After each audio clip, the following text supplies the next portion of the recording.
Meni qiynaydigan bir masala bor. Yozda suv yo elektr energiyasi, qishda gaz tarmoqlaridan noqonuniy foydalanish, ya'ni davlatga soliq to'lamay, o'zboshimchalik bilan qing'ir yo'llardan olib kelinadigan tabiiy resurslardan foydalanish, ya'ni birovning haqqini yeyishga kiradi deb bilaman. Aslida ham shunday emasmi? Yangi kelin bo'lib tushgan oila a'zolarimga buni qanday tushuntirishni bilmayapman. Maslahat kerak. Bu haqda volidamdan ham ko'mak so'ragandim. Zavjimga yotig'i bilan tushuntirishga harakat qildim, biroq ularni juda jahli chiqib javobimni berishga ham tayyor bo'lib qoldi. O'z bo'ynimdagi qarz gapni aytdim ularga. Biroq vujudimdagi farzandlarimning harom luqma bilan rivojlantirmayapmanmi deb qo'rqaman. Shu masala bo'yicha boshim qotgan. Javobingiz uchun oldindan rahmat. Bismillahirrohmanirrohim. Alhamdulillah va salatu vassalamu ala rasulillah.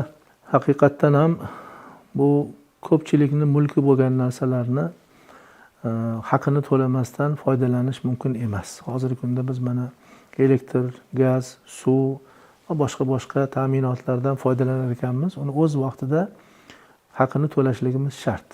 O'zi aslida bu narsalarga shartnoma ham qilinadi. Bunga har kim o'zi rozi bo'ladi.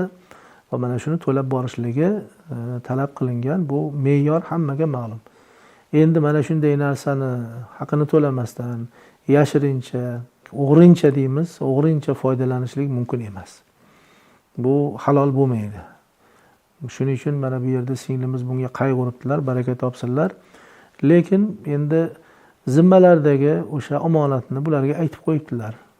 Mayli hali ham bo'lsa ibodat qilib, namozda, duoda shularga bir to'g'ri yo'lni ko'rsatishini so'rab duo qilishlari kerak, lekin shariatimizda shundayki, ta'minotchi ota bo'lgandan keyin bu zimmasida qoladi.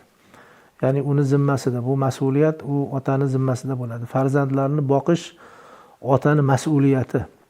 Bu yerda uni topgan mablag'i o'zi uchun harom bo'lsa, lekin farzandlarga u ta'minot nuqtai nazaridan otani zimmasidagi vojib bo'lganligi uchun bolalarga buni mas'uliyat tushmaydi, javobgarlik bo'lmaydi. Shu nuqtai nazardan singlimizga nasihatimiz shuki, demak bu kishi tushunganicha, qo'lidan kelib tushuntira olganicha harakatini qilibdi. Mayli duoda bardavom bo'lsinlar. Alloh taolo o'zi insof bersin. Assalomu alaykum.